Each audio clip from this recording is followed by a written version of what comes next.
Halo semua, lihat di sini saya Helmi Rajli dan saya kedapatan tamu yang sangat spesial loh hari ini. Kebetulan beliau ini asli dari Tasik dan saya orang yang baru sampai di Tasik yang belum belum kenal banget sama Tasik, Pak. Nah, di sini tuh kita ada tamu bintang tamu yang spesial namanya itu Hazik ya. Beliau dari Tasik asli. Kebetulan nih Pak, saya ini kan baru sampai di Tasik nih. Jadi saya ingin tahu deh, ada apa sih di Tasik? Mungkin dari sejarahnya dulu bisa dijelasin kagak? Oke, sebelumnya perkenalkan terlebih dahulu. Perkenalkan nama saya Lutfi Agin. Mungkin kalau tadi udah diulas sama moderator kita juga Helmi. Emang saya pribadi mungkin emang asli orang Tasik. Orang Tasik asli Ya, Emang kelahiran dari mana Bapak? mungkin kalau kelahiran emang saya dari Tasik Kota. Cuman kalau saya sekarang dari saya SMP hingga sekarang saya diam di Singapana di Pondok Pesantren Riyadul Huda yang mana berdekatan dengan Pondok Pesantren Kiai Haji Zainal Mustafa itu. Yang mana gitu. yang mana itu adalah salah satu ponpes yang terkenal, yaitu ada salah satu tokoh nasional yaitu Kiai Haji Zainal Mustafanya itu loh. Oh, emang Pak Kiai Haji Zainal Mustafa itu siapanya Tasik sih?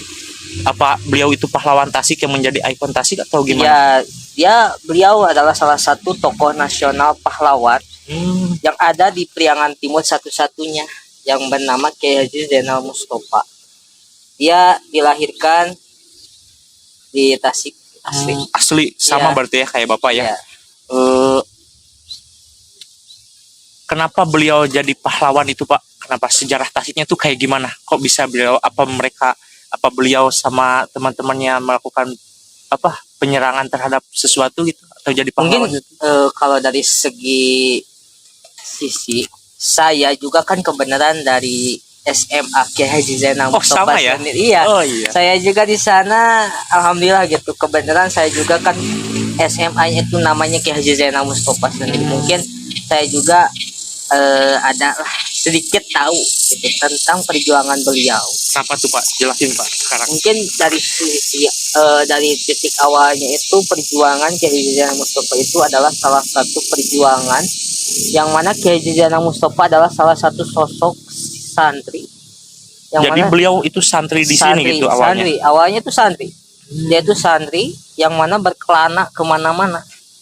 Bukan dari satu pesantren, tapi dia dari pesantren ke pesantren, mulai dari Gunung Pari, Sukarame, lalu ke Cilenga, Lewisari, lalu ke Jamanis, lalu ke Garut, bahkan dia sampai ke Bandung yang ada di Sukamiskin. Oh, gitu. Jadi, ya Pak. Dia berpindah-pindah sampai 5 kali.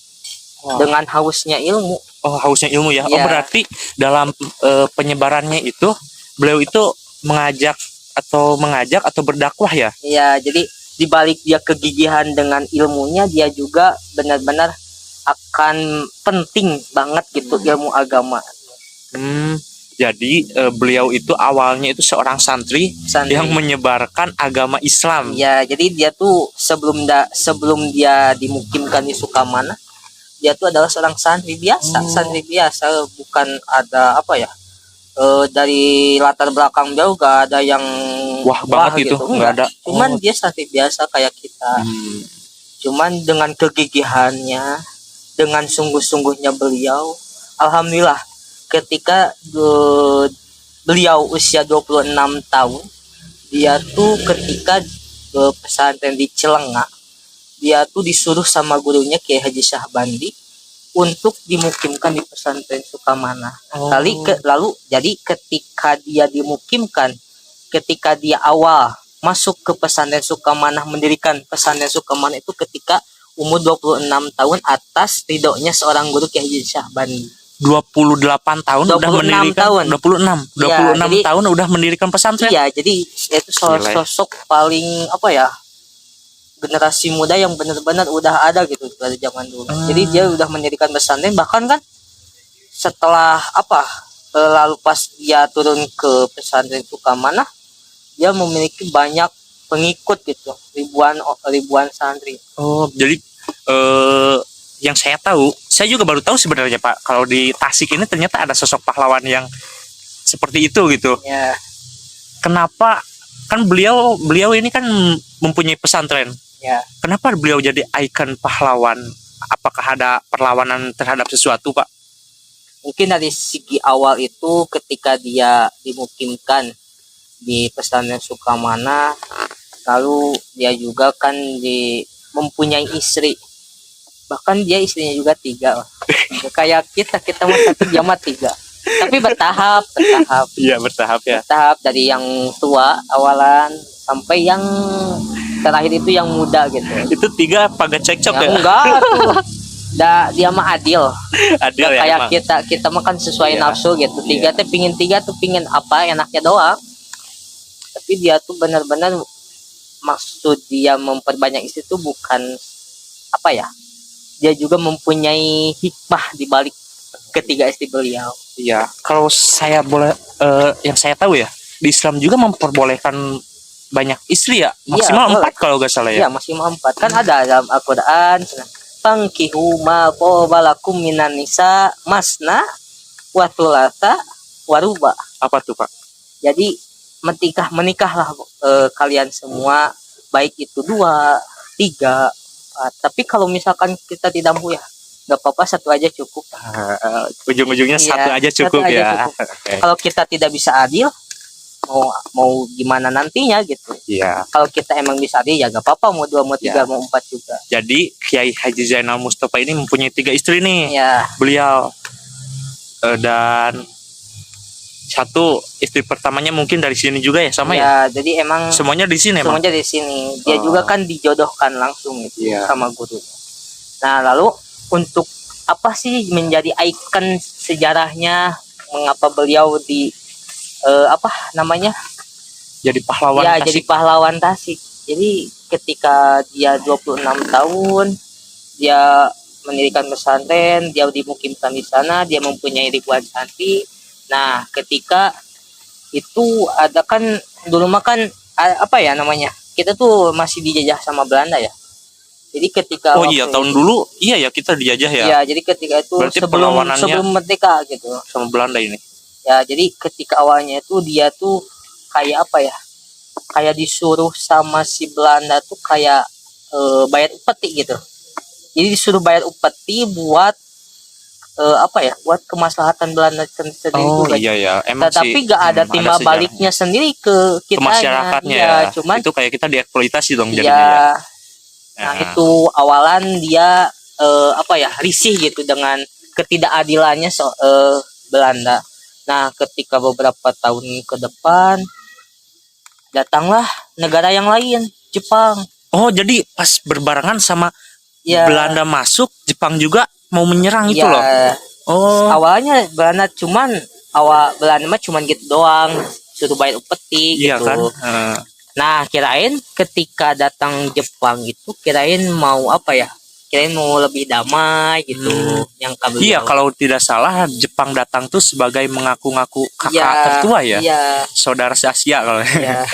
Tetapi buktinya malah kebalik. Semakin menyengsarakan kan di Iya, situ. sering menyesalkan. Bahkan kan dia sosok Ki Haji Zainal Mustafa itu ketika apa ya namanya?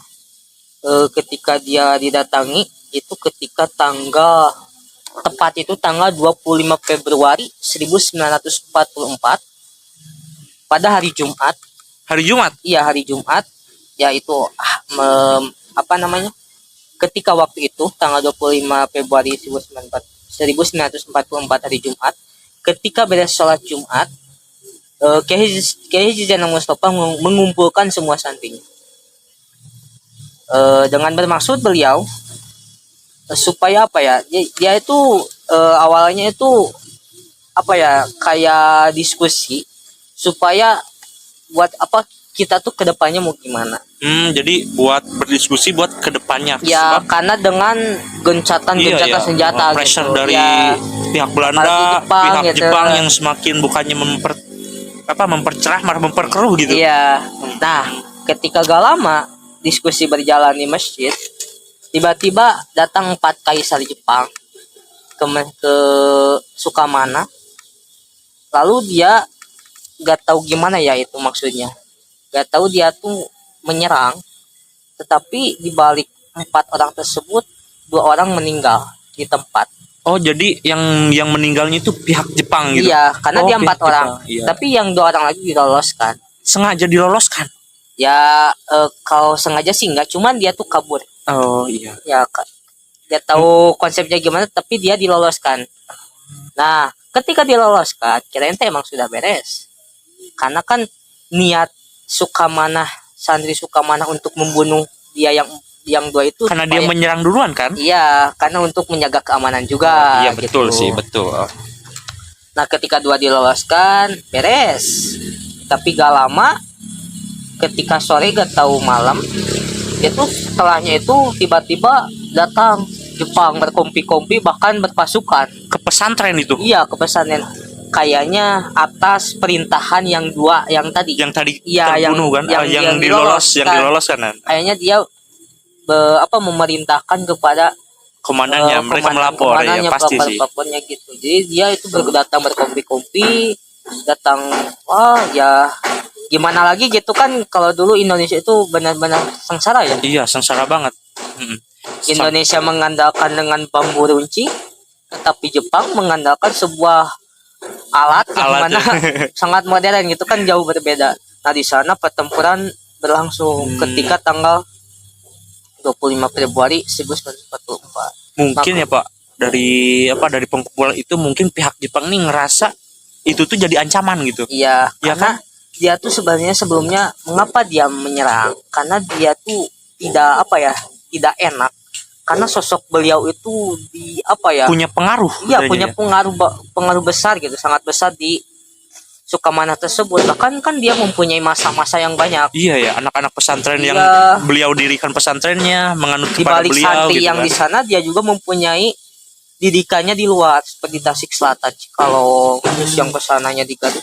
Bahkan dia datang ke sana kalau malam Kemisan, malam Jumatan, itu datang. Makanya pihak Jepang tidak enak dengan kedatangan beliau. Risih mungkin ya, Risih jadi mungkin. dianggap sebagai jadi tanggapannya jadi ancaman gitu. Iya, gitu.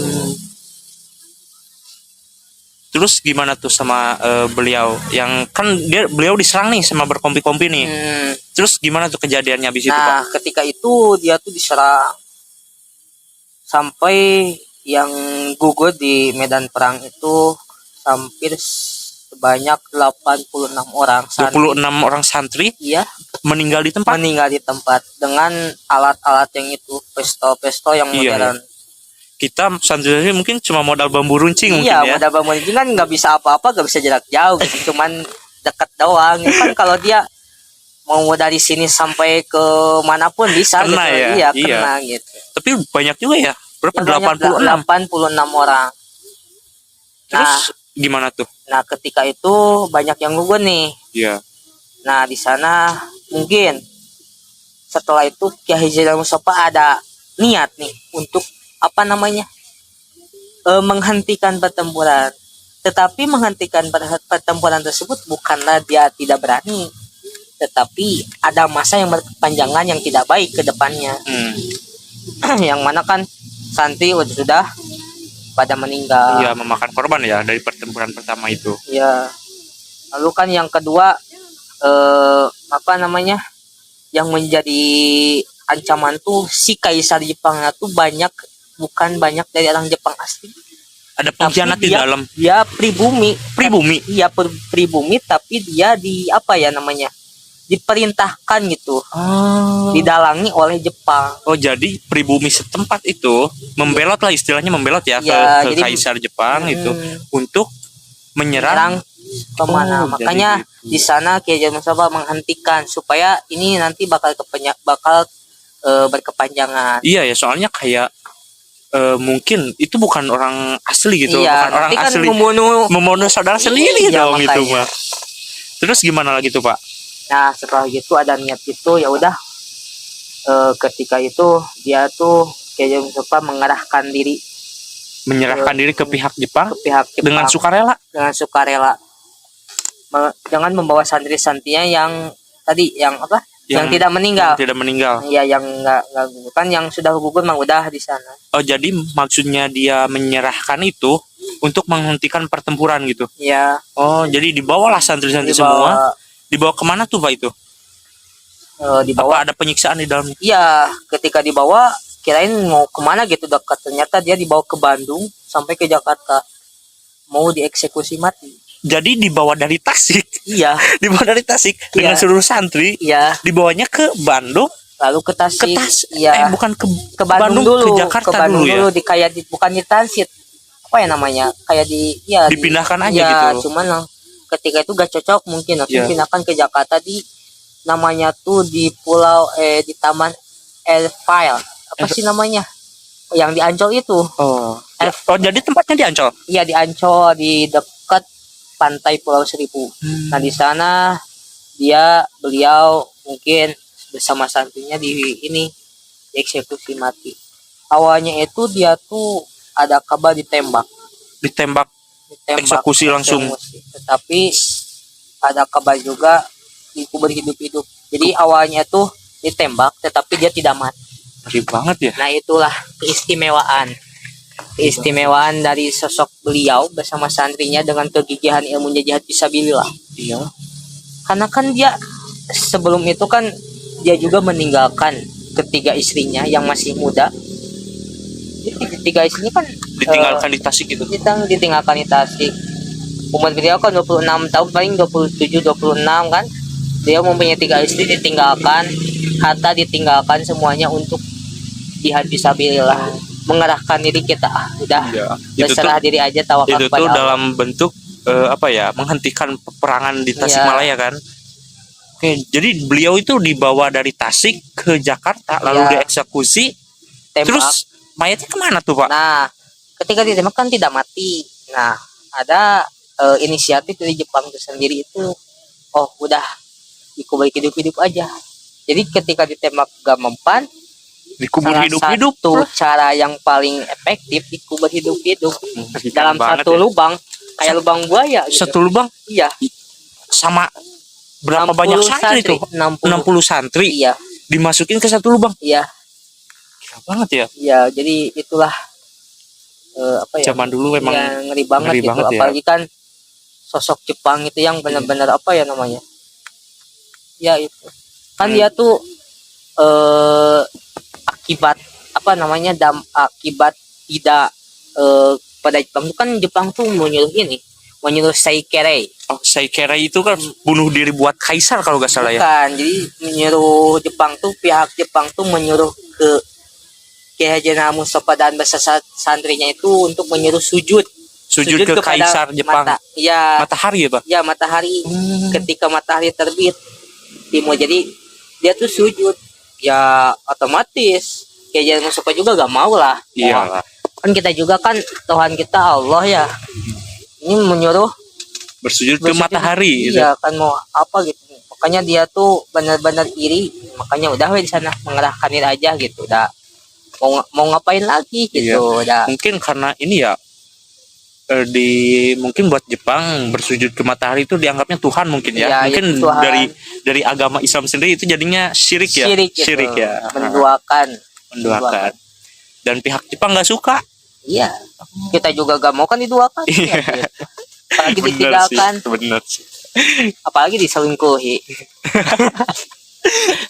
Ya, terus beliau dikubur hidup-hidup apa gimana? Hidup-hidup beserta 60 santri dalam satu lubang. Nah, di sana sejarah singkatnya itu dia tuh benar-benar gak ada yang tahu sama sekali, tokoh gak ada sama sekali. Tapi ketika beberapa tahun kemudian, ketika 1972, ada salah satu tokoh, seorang penjaga toko, yang mana dia tuh menyaksikan langsung itu, melihat langsung akan dikuburkannya Kiai Haji Mustafa beserta santrinya dalam satu lubang tersebut. Yang mana namanya tuh beliau adalah Kolonel Syarif Hidayat. Jadi yang melihat beliau dikuburkan dalam satu lubang itu adalah Kolonel Syarif Hidayat. Ya, ketika itu dia datang ke lubang tersebut, ke makam tersebut, lalu dia ada inspirasi, ada inisiatif gitu untuk memindahkan beliau dari lubang sosok tersebut. beliau. Mungkin kalau semuanya tidak, tetapi dengan 17 santrinya saja. Karena Sebagai kan ya. di sana tuh tempatnya tuh emang benar-benar tempat eksekusi, jadi gak tahu gitu saking banyak orang gitu. Iya. Makanya yang Ada ambil dah gitu yang istilahnya Pak ya. terdeteksi itu hanya 17 orang yang Iya. benar-benar menjadi awal usaha bikin. Terus dari mayat itu kan dipindahin, itu tuh kemana ini? Dipindahin Nah, ke Tasik? Apa Ya, gimana? ketika ada inisiatif nih, ketika 1972 digali sama kolonel tersebut sama rombongannya, lalu lah dipindahkan ke tempat asal di makam pahlawan Ki Haji Mustafa. Bersama 17 santrinya 17 itu. santrinya. Nah, di sanalah ketika itu disahkanlah sosok tokoh nasional Tasikmalaya ini. Tasikmalaya ini dengan SK Presiden tersebut. 25 Februari 1944.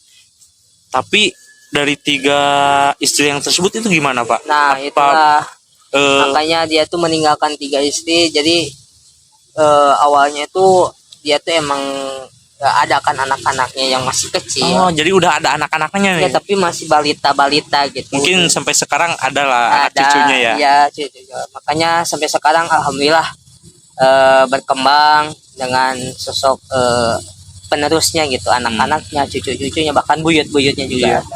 Ya, saya ngelihat di Tasik itu emang nggak ada monumen kayak perinspirasian beliau. Iya, tapi itu ada sebenarnya Di mana? Sebelah mana, Pak? monumen khusus Ki Haji Mustafa itu ada di Bundaran Bebas yang ada di Tasikmalaya, yang dia ada di kota. Oh, itu jadi nggak bentuk patung perwujudan beliau? Enggak, cuman berbentuk kayak monumen tugu. Tugu. Tugu yang mana menandakan dengan kegigihan beliau. Iya. Terus ada benda-benda yang lain nggak? Yang Mungkin kalau benda-benda sejarah peninggalan beliau sih ada. Itu ada di rumahnya gitu. Kayak pedang, kayak peninggalan dulu, bambu runcing juga ada. Cuman tidak tidak disebarluaskan, bahkan itu disimpankan di sebagai sebuah peninggalan saja ya. Terus ini kan beliau ini nggak mungkin sendirian dong melakukan perlawanan. Ada gak saudara sejawat atau teman-temannya beliau gitu? Mungkin kalau sahabat-sahabat beliau sejabat yang itu adalah salah satunya itu Ki Haji Ruhyat, yang mana beliau itu adalah pendiri Pondok Pesantren Cipasung yang berdekatan dengan Sukamana. Dia tuh orangnya tuh berdua keluar masuk penjara berdua, ketika perang juga berdua. Jadi dia tuh collab gitu. Join. Jadi maksudnya dalam segi, tapi collab itu dalam segi kebaikan, positif. Jadi yang mana 2 sosok tokoh tersebut adalah salah satu pelopor yang ada di Kabupaten Tasik, yang mana menjadi tokoh yang paling penting gitu dalam segi agamanya gitu. Karena kan dia juga Ki Haji Ruhyat sama gitu, kayak kayak Ki Haji Mustafa. Dia juga kalau Ki Haji Mustafa dengan kegigihan budaya gitu. Kalau Ki Haji Ruhyat itu kegigihan dengan ilmunya. Jadi pintarannya berarti ya, saling melengkapi jadinya. melengkapi gitu. Gitu. Jadi selain dari saudara-saudara pesantrennya, ada juga sahabatnya yang saling setia, yaitu sekarang itu menjadi pendiri Pondok Pesantren Cipasung. Emang luas banget ya. Iya, luas saya baru tahu loh, ternyata di Tasik tuh ada pahlawan seperti itu gitu. Emang seru ya. Jadi beliau ini 28 tahun, 26 tahun udah mendirikan pesantren. Bahkan di Tasik. Iya. istri ya, itu pencapaian juga. Iyalah. Ya. Jadi intinya dia juga dibalik kaya dengan ilmu, kaya dengan harta, kaya juga dengan wanita dong. Bisa aja. Subur pokoknya. Terus selain monumen Pak, di Tasik tuh ada apa aja yang dijadiin inspirasi beliau? Kayaknya Tasik agak kurang ya dari kalau segi dari monumen. Segi mendalam sih susah ya. Kalau kita juga yang paling menjadi itu gini, Ada juga yang menjadi peninggalan yang sering kita lewati itu jalan. Jalan. Jalan Oh, jadi menjadikan beliau ada nama jalan beliau iya gitu. jalan beliau khusus, bahkan dia tuh jalannya kota gede gitu. Makanya kita untuk menginspirasi sebagai Gen Z, khususnya para kalangan Gen Z, itu dengan meneladani dengan apa yang namanya nama jalan gitu. Jadi dengan jalan itu tahu gitu sih, oh sejarahnya itu gini. Jadi Meskipun dia tidak tahu akan kedalaman sejarah beliau, mungkin tahu-tahu atau sejarahnya, oh ini adalah sosok Iya, tokoh iya. penting gitu. Iya ya, mengingat ya sekarang Gen Z Iya. udah masuk ke era global Iya, kan. makanya itulah Kita apa ya, Yang- terglobalisasi takutnya lupa dengan sejarah tanah air sendiri gitu. ya itu yang kalangan Gen Z susah tuh adalah literasinya gitu. Iya, ya, benar-benar Pak, benar. Jadi emang perlu ya kita mengetahui gimana sih gitu perjuangan dari tanah air kita ini yang kita injak itu ternyata ada perjuangannya loh di dalamnya. Dan seperti yang tadi Bapak cerita ternyata ada sosok Iya. pahlawan di Priangan Timur ini ya Pak. Banyak Ya. salah Mungkin satunya itu. iya. Jadi sejarahnya Tasik itu, sejarah mendalaman Tasik itu adalah beliau yang mulai menjadi pahlawan yang memerangi. Jadi pemerangannya itu bukan ke Belanda dong, jadi ke Jepang ya. Iya, cuman awalnya gitu. Awalnya emang dari zaman Belanda gitu. Tapi titik apa namanya? Puncaknya itu ketika Jepang. Makanya kan sekarang Tasikmalaya ikonnya itu menjadi kota santri. Oh, gitu. Oke, Ya Mungkin- Pak, siap. Nah guys, ngelihat dengar dari cerita Bapak tadi, ternyata Tasik tuh emang sejarahnya dalam banget ya. Gila banget. Ternyata di Tasik itu emang ada sosok pahlawan yang apa ya? Yang membawa gitu nama Tasik. Membawa nama Tasik dalam suatu penyerangan dulu zaman Jepang ya tadi. Iya, zaman Jepang. Zaman Jepang ya. Jadi beliau itu dieksekusi ternyata di daerah Ancol, apa Pulau Seribu. Dekat pantai Pulau Seribu. Oh, dan dibawalah beliau ke jasadnya dibawa ke Tasik ini dan monumennya tadi ada ya apa? Ya, dan juga kan Bepas dia, ya. untuk makam pahlawannya juga ada di pinggir pesantrennya juga di daerah sana. Ya. Nih, dengerin ya buat para Genji. Jadi kita tuh jangan lupa sama tanah air kita sendiri ya. Jadi kita emang harus tahu ternyata di tanah kita ini sendiri emang ada gitu perjuangannya gitu. Jadi implementasikanlah kepada diri kalian kalau di Tasik ini ada sosok pahlawan gitu dan implementasikan sikap perjuangan kalian dalam hal tersebut itu.